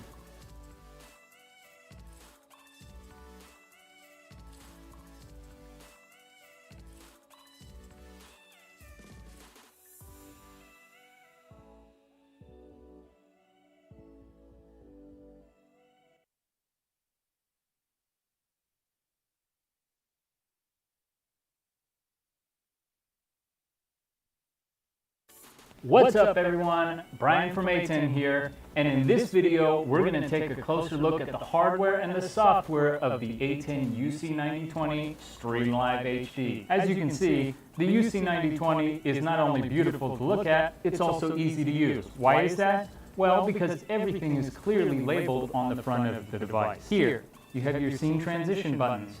They light up so you can tell what's your preview and what's your program. Over here, you can transition scenes as well. Here you can do a hard cut between scenes. Here's your auto button for transitions between scenes. That could be 2 to 3 seconds depending on how you program it. Over here are your audio controls. Here's your volume knob. You have mute. You can choose your audio sources and more. Up here are your streaming buttons. You can hit pause. You can go live right there. Finally, you have your SRC PGM button. On the side here, you've got your USB port for your iPad or iPad Pro. Now, on the back, we've got lots of connection ports for you. First up is your SRC PGM. That's for your mix. Then your HDMI 1 at 4K. First is your loop out. You can use this to connect to a large monitor and use that to monitor your progress and what you're doing in the app. Then, of course, you've got your input. Over here's your HDMI 2 at 1080p. Then your Ethernet connection port. You can use this to connect to and live stream on any CDM platform without the need for using a laptop or a desktop computer. Then your USB. Over here are your mic jacks. And finally, your power source. Let's take a closer look at the UC9020 app. Now, here we have all of our scene presets, and there are different ways to control them. First of all, you've got your hardware here, your buttons. So as you can see, 1 and 5 are selected. 1 is the program, 5 is the preview. I can hit 2, okay.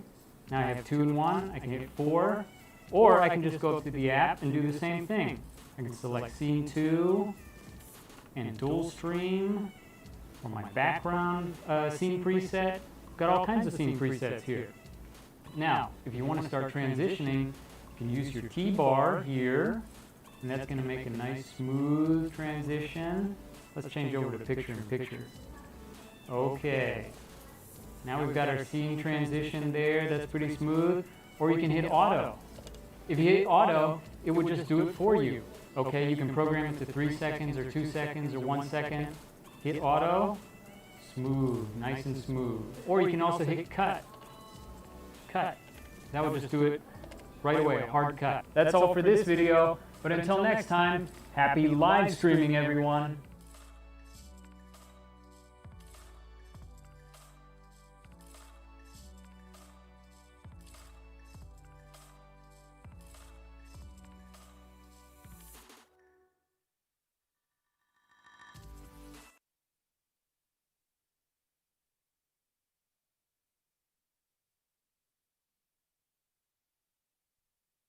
What's up everyone? Brian from A10 here. Do you want to be a YouTuber? Do you want to live stream your gaming? Do you want to live stream your meeting, your conference, your church event? Pastors, I'm talking to you. Do you want to be an online content creator at the pro level? If so, you're in luck, because today we have created something totally awesome just for you. It is the A10 UC9020 Stream Live HD. What's that, you're asking me? Well, it is an all-in-one multi-channel AV mixer that helps you make pro-level live streaming content with transitions you didn't even think was possible in such a compact and easy-to-use box. Are you hearing what I'm saying to you? This innovative device combines 1080p video capture. You can use 2 HDMI sources. You can change your audio. You can create new scene transitions, new scene presets, change them on the fly with the use of an iPad and our innovative app. You can do everything from the hardware itself. You can press buttons, transition, boom, like that. You can do it on the app. It's easy to carry, it's lightweight, you can go from one event to the other just like that. With the A10 UC9020, you are going to be making live streaming pro-level content you didn't even think was possible.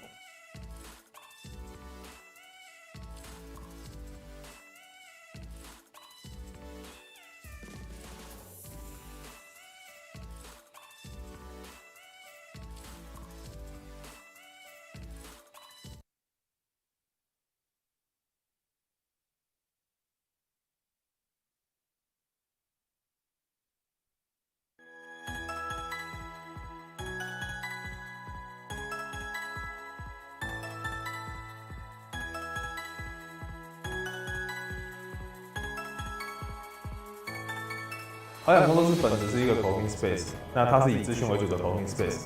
我们平常这边的话，其实就有蛮多的资讯交流的，也有很多在我们这边，例如说 training 过的，或者是说在这边进驻过的，可是离开了这里之后，他其实还想要继续保留在这样的连结，或者是说有一些有趣的话题，他们想要持续知道，所以我们想要透过线上的方式，然后用更快速的或更方便的把这些资讯带给更多的人。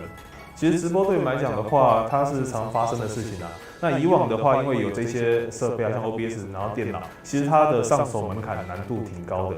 那你必须要有专人，甚至是已经学过这个东西的人，才有办法做这一件事情。A10 这台直播机其实帮助我蛮大的，因为以往的话，如果不管是 OBS 或电脑的话，一定要assign一个人在里面。但 A10 的话，它把直播这件事变得像喝白开水一样简单，所以每个人只要看过一次之后，他就可以很容易做操作。透过用拖拉、用界面的方式，让每个人的话基本上完全不用懂电脑，也都可以做这件事情。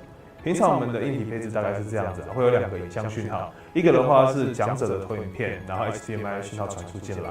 那另外一个的话，我们有一个 camera 会拍着讲者。新的讯号的话，主要是我们自己有自己的扩音设备，这3个讯号合起来之后，再推播到这些语音的串流。A10 这台直播机啊，对我来讲的话，它主要最方便的是它轻巧，它容易携带，所以纵使我们今天有外面的演讲的话，我们都可以把它带出去。第2个方便点，它是用 iPad 去做操作。可以用手啊直接拖拉控制，所以不管你在上字幕也好，或是拖拉它的边框也好的话，其实都非常非常方便。其实我们在找直播机这一件事情啊，那其实很早就在做了。那这个东西也是一直以来是我们的痛点，因为我们都找不到一个适合的东西，可以让每个人都方便去操作。A10 这个东西一出来的话，马上就说就是这个东西了。那确实真的在使用上面的话，也达到我们的需求。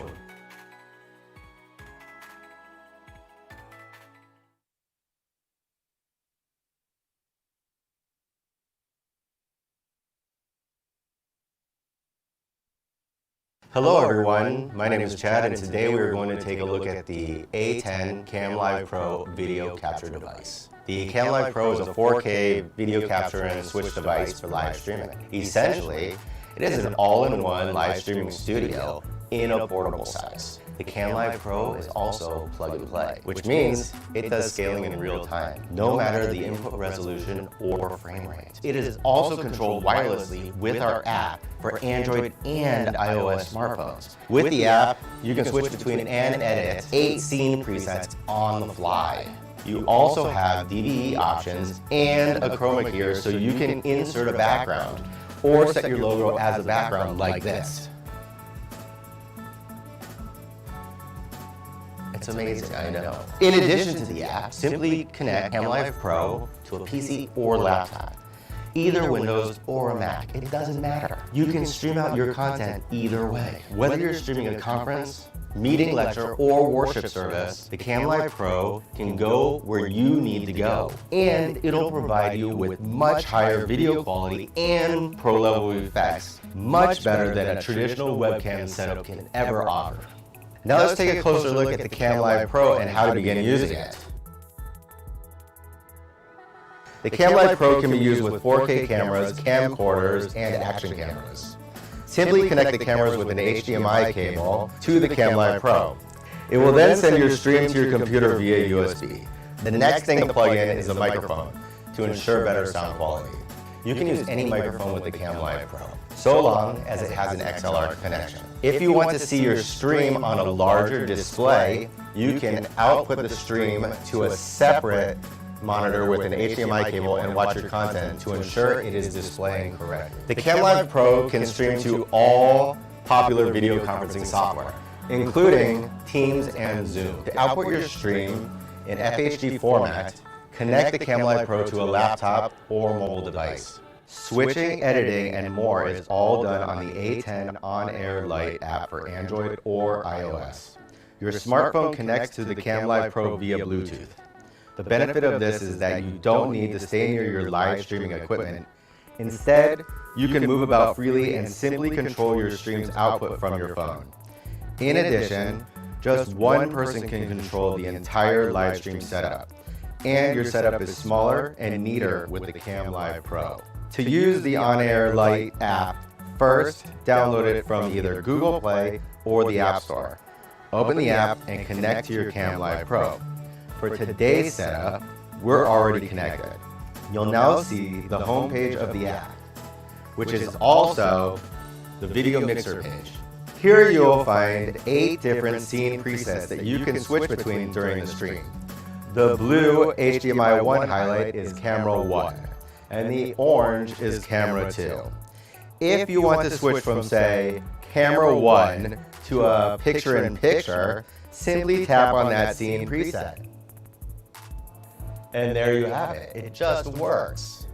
If you want to change one of these scene presets, just tap the edit button, and it will take you to the editing screen.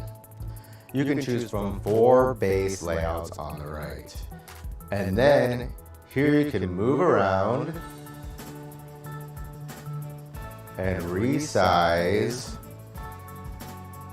the video source and create the layout that you want.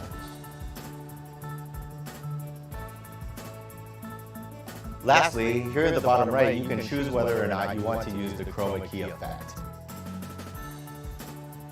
To use chroma key, go to the settings. Here you can choose your target input, what the color of the background to replace it will be. You can do this either through the RGB code or manually choosing your color. To fine-tune the chroma key, go back and adjust the color range and threshold numbers.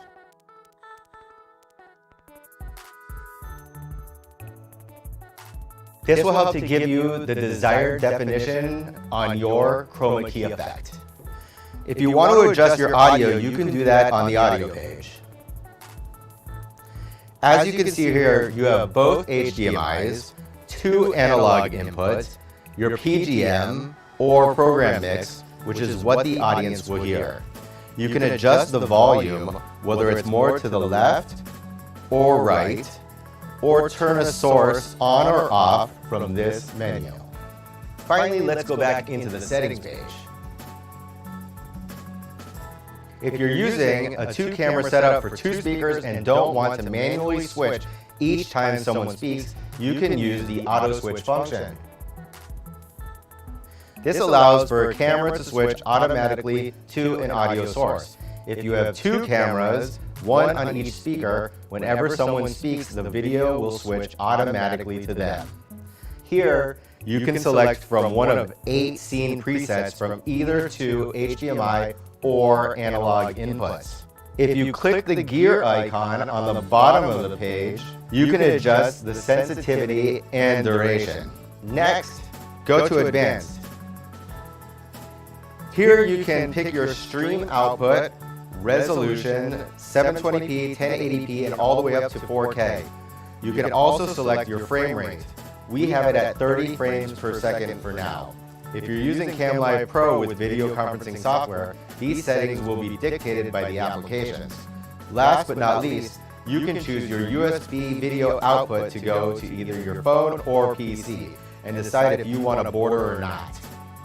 Now let's see the CamLive Pro in action. I'll use it to start streaming on Skype in high quality. Now I'll switch it over to Teams.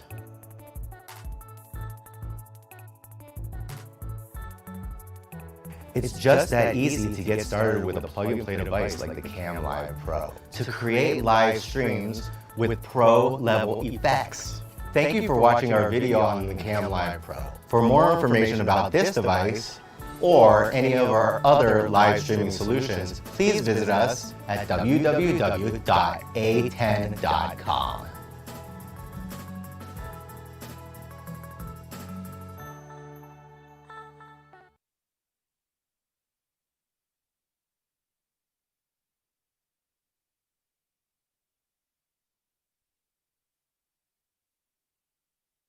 What's up everyone? In this video, we're going to check out the audio settings and other settings in the A10 On Air app for use with the UC9020 Stream Live HD. So, let's check out the app now.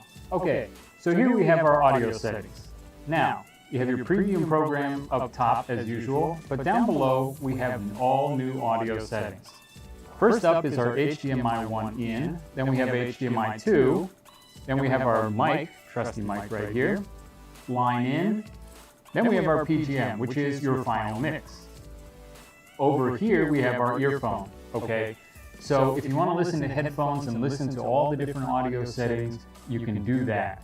If the audio is too loud on one of your sources, like let's say the microphone is a little close to me and it's coming in a little too loud, you can always adjust that with the T bars here. So I can put it down and then I can put it at a volume that I think is more acceptable. Same with HDMI 1, I can just play with that, put it up or down, and make sure that the audio sounds right and isn't too loud or too quiet for the audience. Now let's go over back to HDMI 1. Now as you can see, we have an AFV and an on button at the bottom.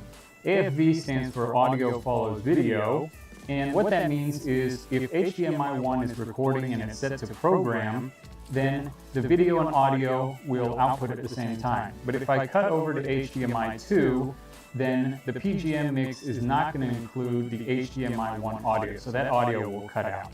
Now, let's go over to our settings. So, at the top left, we have our stream settings, so that has server 1, server 2 with the URL and stream key. Then we have our output down here. Okay, so first up is transition period. That corresponds to the auto button, okay? So you can set it between 0.3 and 3 seconds. Right now we have it set to 1. So when we hit auto, it will take 1 whole second to transition from one scene to the other. Next up is streaming resolution. So right now we're set to 720 at 30. You can also go to 1080 or 420p. Down below that, you have your streaming quality. So right now we're set to fluent, which is the lowest. Then we can go up to normal, which is higher. Then we can go up to quality, which is even higher. Or you can set it to manual, okay? You can play around with that and set it exactly where you want. Up at the top right, you have your network settings, okay? Right now that's set to DHCP, or you can also do manual, okay? You can input the IP address, the mask, gateway, etc. manually. Next up is your pause picture. So, when you hit pause on live streaming, it will show an image. Right now it's set to black, or you can use our other preset, which is these pause icons. Or you can hit upload and upload your own custom image. Finally, we have audio delay.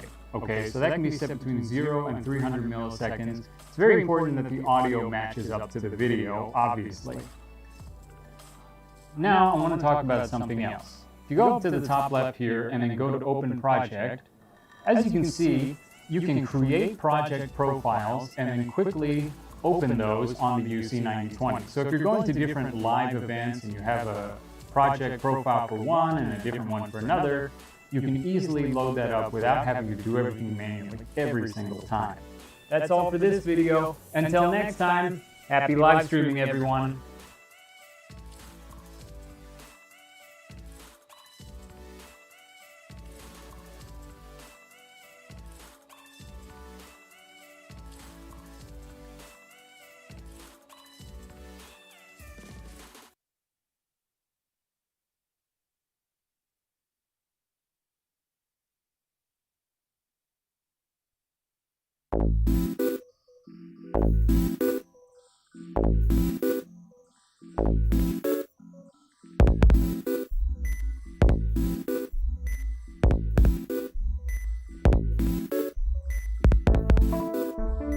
Thanks to all the viewers who support the channel on Patreon and our partners who help make these videos possible. Links below if you'd like to join the crew. We're looking at the A10 UC9020 multi-channel AV streaming mixer today. And if you're not sure what that is or who might want one, hopefully this video will help.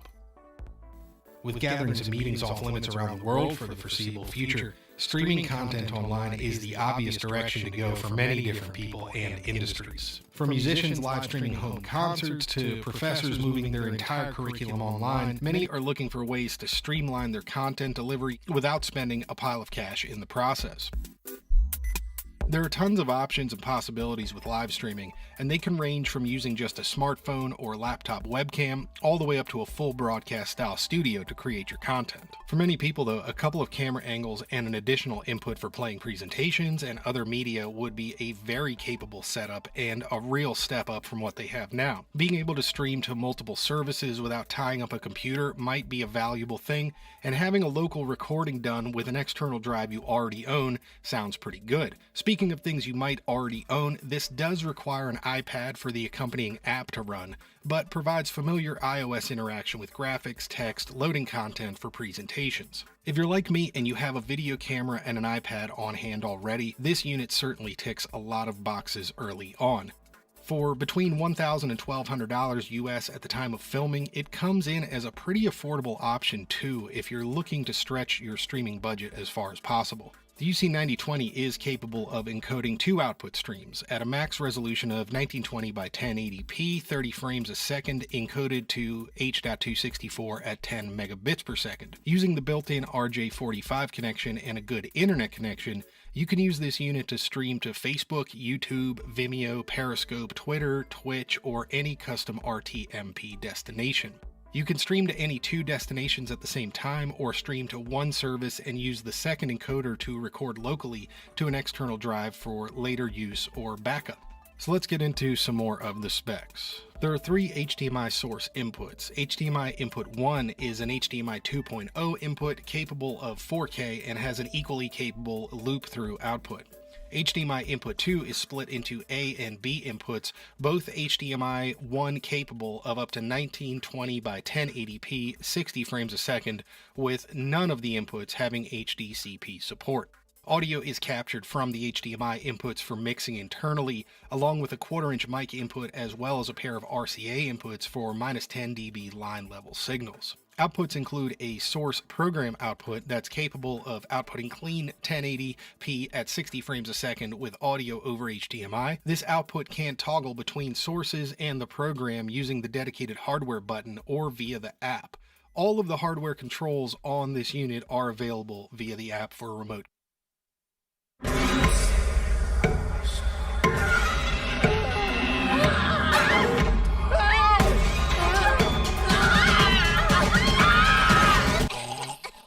ถึงหนังจะน่ากลัวเกินพอดีแต่ริโคลาโอ้โหชุ่มคอเหลือเกินกินอะไรเข้าไปนะคะริโคลากราเซียเฟรชมินต์ลูกอมสมุนไพร13ชนิดจากสวิสสดชื่นชุ่มคอเย็นพอดีถึงโลกจะกว้างแค่ไหนก็เชื่อมต่อได้ไม่จำกัดยิ่งออกไปยิ่งค้นพบประสบการณ์ที่แตกต่าง New Navara N-Trek Warrior Package Take the hard way Control. The HDMI 1 loop-through output is useful for recording the primary camera to another recorder or sending it to any number of other destinations. Recording is done via the USB 3 Type-A port on the back of the unit and will record an MP4 H.264 file at a max resolution again of 1080p 30 frames a second. I used a simple USB 3 32GB drive and had great results, with a 2-hour and 25-minute live stream taking up just under 7GB of space. This port is also where you will load firmware for any updates you might need to perform in the future. I updated this one again using this same drive when the unit arrived, and it was a very simple process. Audio output is limited on this unit to stereo over the HDMI outputs or a 3.5mm stereo jack, most suited to be used with headphones for monitoring. I could see a typical setup for this being a primary camera connected to HDMI 1, with HDMI 2 working well for a secondary angle like an overhead camera for a tech channel on input A, and a laptop or another device connected to input B for additional content playback. And that'd be pretty simple to set up for home streaming or a small business setup. If you're confused why there are 8 buttons in the switcher section though and only 3 inputs, we need to look at what you're actually switching. This is a scene switcher, which is really quite cool. Instead of simple input switching, inside the control software, you use these different layers to choose different inputs, graphics, and other elements and stack them up similar to how you would in Photoshop.